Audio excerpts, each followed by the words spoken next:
Hello everyone, welcome to Rustic Wires. So if you follow this channel, then either you should be someone who knows about Rust and would like to know more about Rust, or someone who is into some other programming language but would like to would are new to Rust. So this video is mostly for the second set of people, especially like me who is trying to migrate from or who knows who worked or who coded extensively on the C and want to migrate to Rust. Okay, so I have been programming with C for a very long time, extensively on the embedded domain. And in this video, I'm just gonna cover the differences I have observed when I migrated from or migrating from C to Rust. So this is the baby step or the first step in that direction. Okay.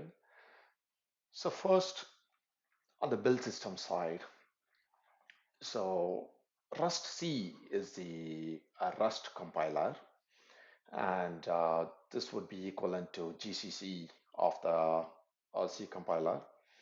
And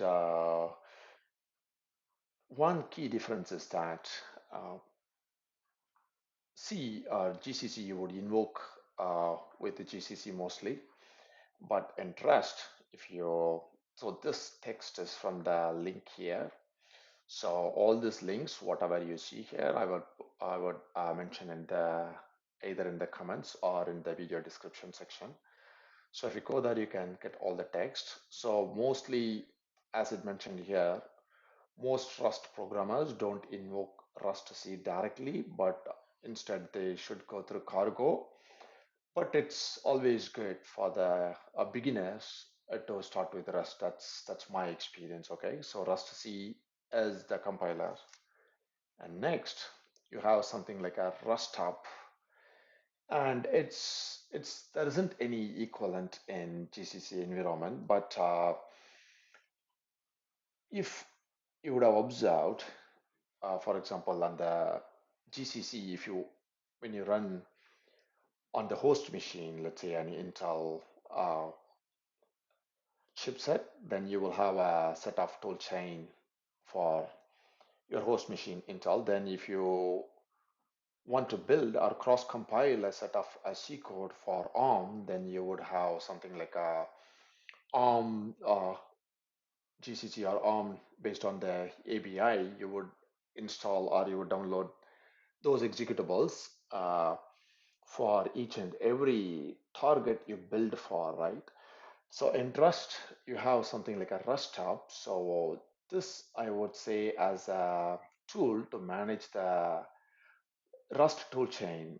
So though I wouldn't be showcasing any Rust app use case in this video, but eventually in future videos, I would give some examples how this would become handy when you want to install some toolchain for a target which is not your host. Okay, so that's the second component, Rust Hub. And Cargo. So Cargo is the package manager. Okay, so I'm not going to use Cargo to compile. So Cargo would in turn use Rust C, a Rust compiler to compile your code, but the main advantage of using Cargo is resolving the dependencies. Again, we will see in the future videos on how this Cargo works and uh, how to use Cargo to compile. Okay, so if you want to know on installing the toolchain and all the three packages, so and so, then this is the video I would recommend. This is from my other YouTube channel, and this link also I have mentioned in the description or comments below. Right.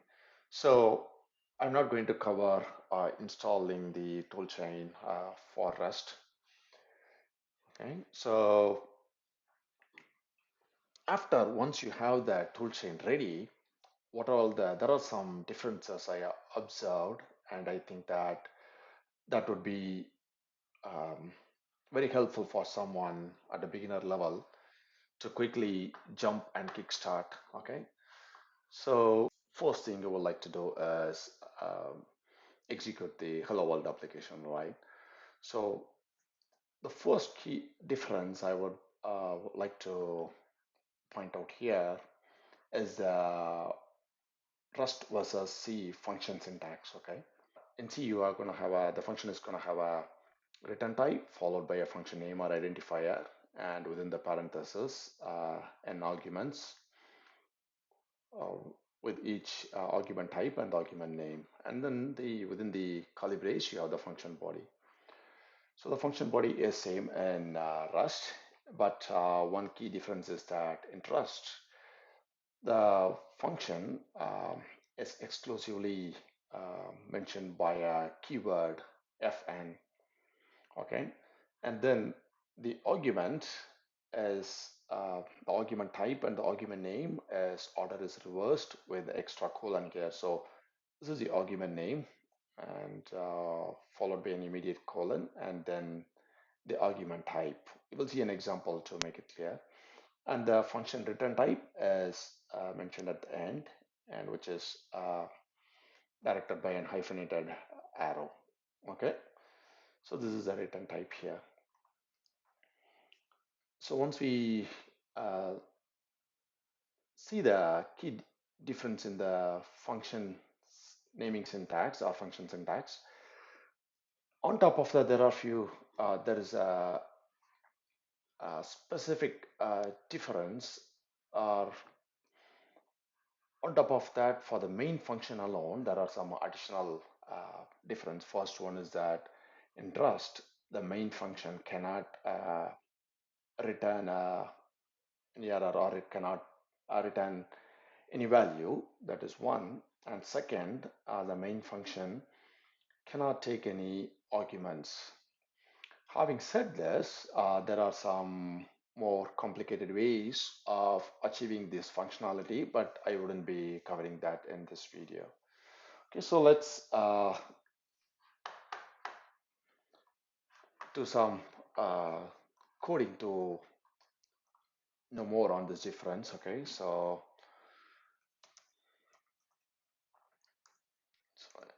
Rust function main, so no arguments and no return type, all in. So print line, it's like Rust world.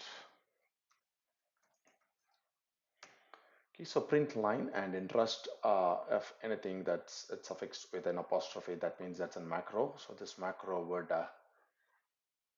call a would be on top of an existing function. Okay, and this is print line, and so this line is exclusively because this Rust would so this macro would suffix a new line character at the end. So I can show that here. Let's execute this, compile this. So I'm just using a Rust compiler, which is Rust C. I'm not using cargo here. And this would generate an executable main. So let's use it here. That's Rust world is printed, and it's appended by a new line character. Now, if you do the same in C,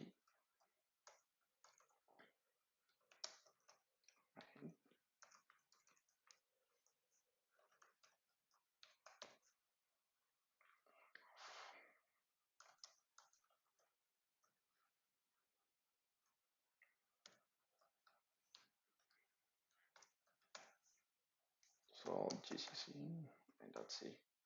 First, it throws an error that printf is an implicit function, so the compiler could not get the definition for printf.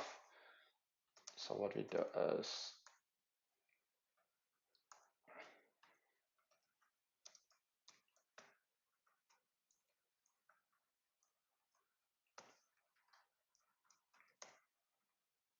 to include the header file to link the library. But in Rust, you never did that, right? The reason is that the standard library is included in the executable by default unless you exclusively tell the compiler not to include that. Okay, so that's the one difference I just want to point out. The other difference is, um,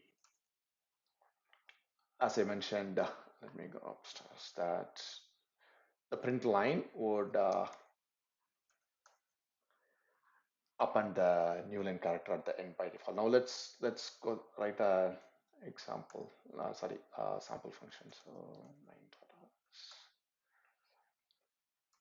let's see an example on how to pass the arguments and function. So the function, sorry, the argument name followed by colon and type by 32. And the good thing about Rust is that these types are all very clear. It is not ambiguous because it's like I32, I16, okay, and 10 x plus 1 here. So these are the, in C, you'll have something like a format specifier like percentage %f or percentage %d, which would be filled by the value. But in Rust, all you have to do is just empty open and close braces. So that would be filled with this. So I can see 0. Let's run this.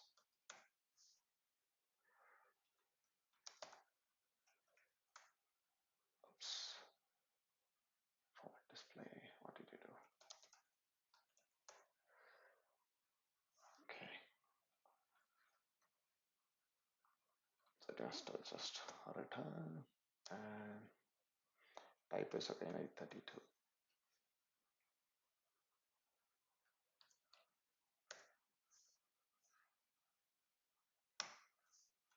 Okay.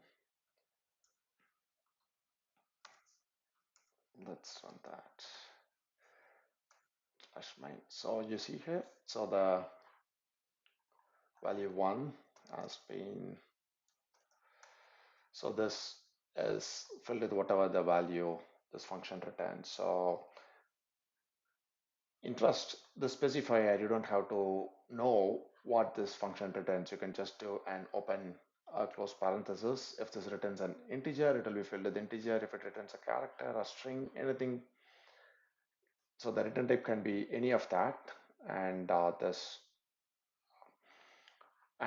this parent open close braces would be filled with that value accordingly. Okay, so that's it, and I'll see you in the next session. Mostly I will next few videos will be like showing more differences on the structure side and writing, whenever we write the system level code, what are all the differences that would come, and that's the focus on, or that's the direction this channel would be for next few videos.